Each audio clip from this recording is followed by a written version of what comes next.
Hello everyone, hello all you lovely people. I'm just out and about deadheading some roses, and I thought a lot of people overlook the fact that roses are actually medicinal. They would have been part of any olden day herbal medicine garden, not just because they look beautiful and they smell so lovely, but because they have medicinal qualities as well. This is just a little rose bush I picked up in Aldi a few years ago, and it's supposed to be in a patio tub, but I put it out here and it's gone crazy. And considering it's a kind of cheap little rosebud from a supermarket, it lasts from May right until December, so it's a really lovely little addition to our garden. It doesn't smell particularly strong. So I'll show you an apothecary rose. This rose is Rosa gallica, and it would have been used by herbalists and apothecary people in the Middle Ages up to the Renaissance times and beyond, and it's very fragrant. I'll just show you this one.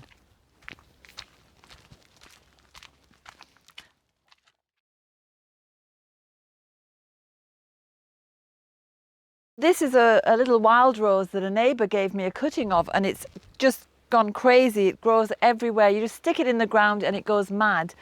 It's just making buds. It hasn't come into flower yet, but it's a lovely pink. It's like a little dog rose, and that goes all summer as well, right through to winter.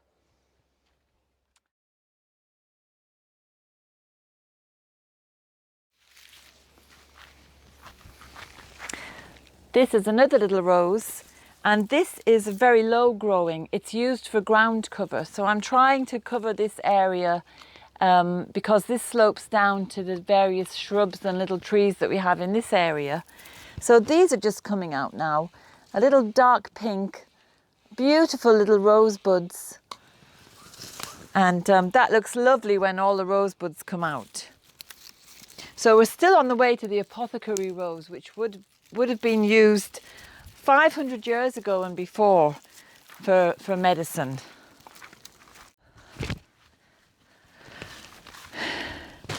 So this is my herb garden, and I've got lots of medicinal plants in here. Look at this, look at that beautiful head, that seed head there.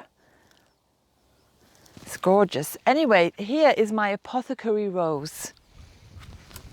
So here it is. The apothecary rose, and Culpeper tells us that we can use the petals, we can use the little buds. In fact, the buds, he says, are more potent.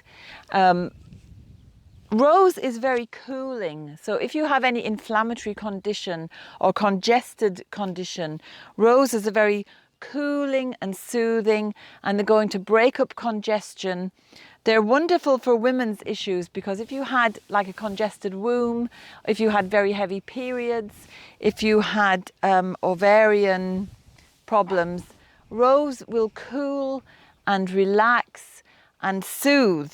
So you can take your rose medicine as an infusion, so you're just making a tea with the petals and the leaves, or you can make a syrup, because it also is very good for congested throat. So anything where there's a congestion or a buildup of mucus or something that needs to be moved and shifted, rose will do that, and at the same time cool it down. It's also very astringent, so it's going to dry up any dampness in the body. So if you had, say for example, you had a congestion in the womb, all that mucousy stuff will be dried up and moved out by rose. It's very good for improving the libido, so they say. And obviously the fragrance, the fragrance is beautiful. And rose has always been associated with beauty and love, because it works on the heart as well. So if there was any heart condition that was inflamed, rose is your one to go to. It's so soothing and beautiful.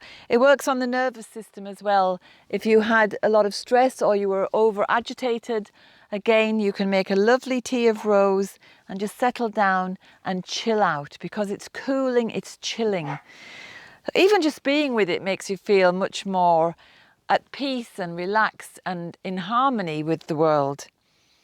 So you can use any rose as long as it's grown organically and hasn't been sprayed with any of these chemicals that a lot of people spray onto their roses to keep them looking lovely. If you just love them and nourish them in the ground area, you know, give them something to feed them, they should be very healthy.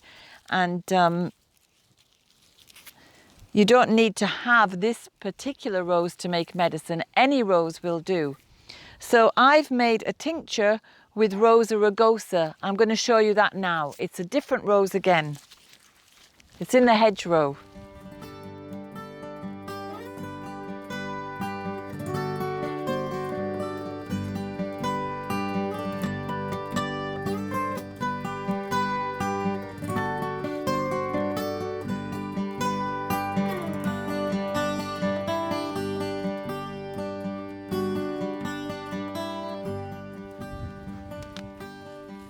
Rosa rugosa makes a wonderful hedge. Look at this. It spreads, it puts suckers up that come up from underneath the ground, and it just keeps moving. So I put about 2 plants here, and it's covered almost the length of this. So roses are so beautiful, they add colour and scent to your garden. They have an amazing history, and they have these wonderful medicinal qualities. Any inflammatory condition will benefit. As I said earlier, you can make a tincture, which is putting your roses into a jar and covering with vodka or apple cider vinegar if you don't want to use alcohol. You can make a syrup, and that's done by brewing up a big tea made from the roses and then reducing that tea down with the same amount of sugar or honey. And you can also use it for cosmetic purposes.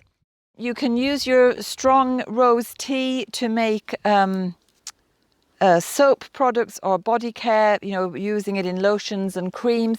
But what I'm going to do today is show you how to make rose water, which is a tonic, a toning for the skin.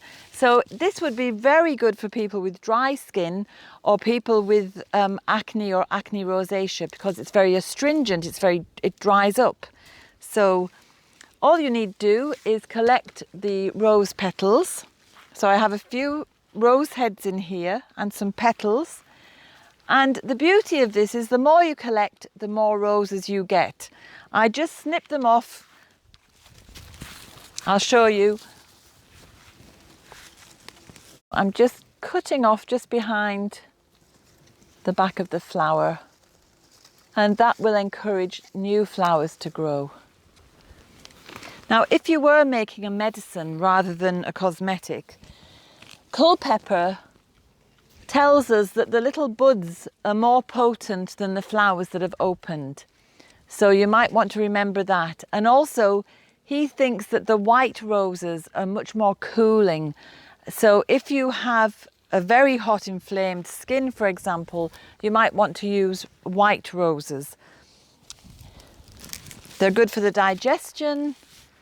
There's just no end to uses of them really, but as I say, it gets overlooked because people have forgotten its medicinal properties because we're so used to seeing it just as an ornamental plant. So I'm going to carry on and get a few more roses, and then I'll show you how to make the rose water, which is so simple. I used to do this as a child with my Auntie Tess. We used to call it making perfume, and it does, of course, smell beautiful.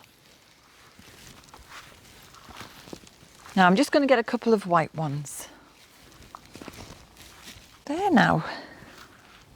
That's probably more than enough. Whoops. Okay, so come with me. I've got a bench around here. I'll show you how to make the rose water. Come on, dogs.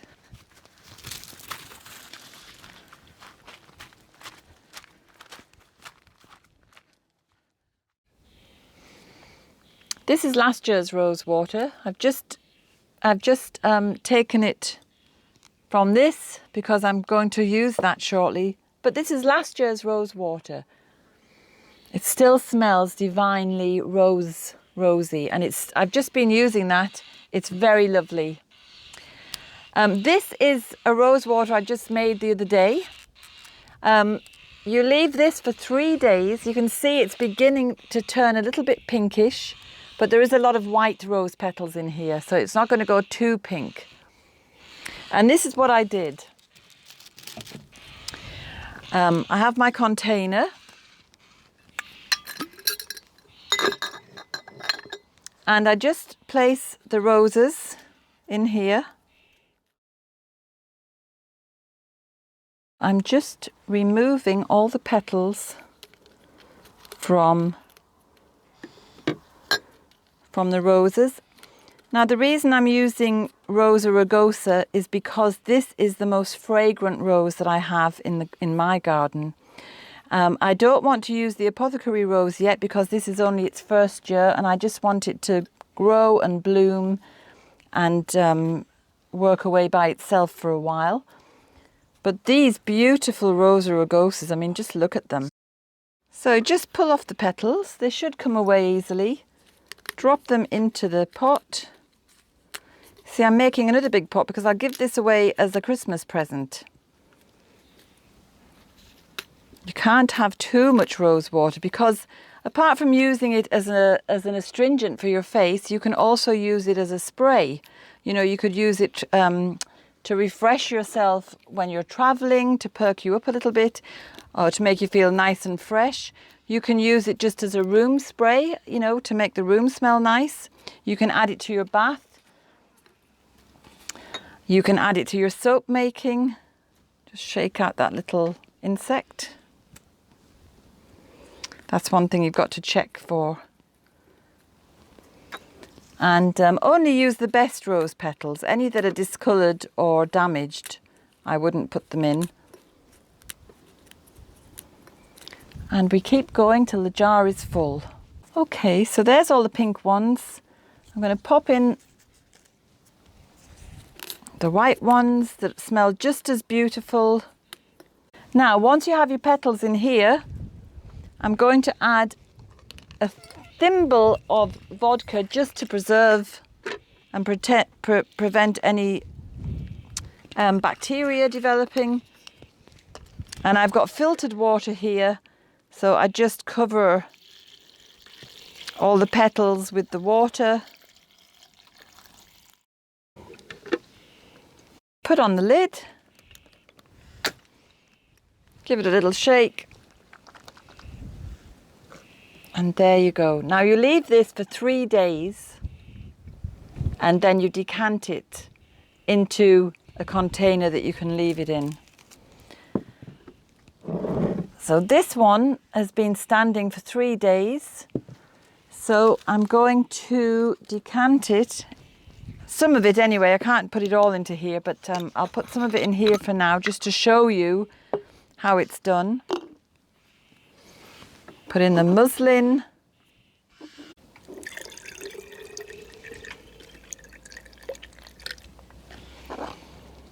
A little bit more. And a final touch, just again for preserving. I've got some organic rose oil here.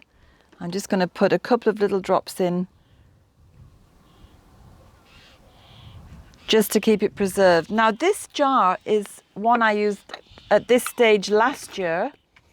The date, the label is still on it from last year, the 25th of June, so it's a year to the day.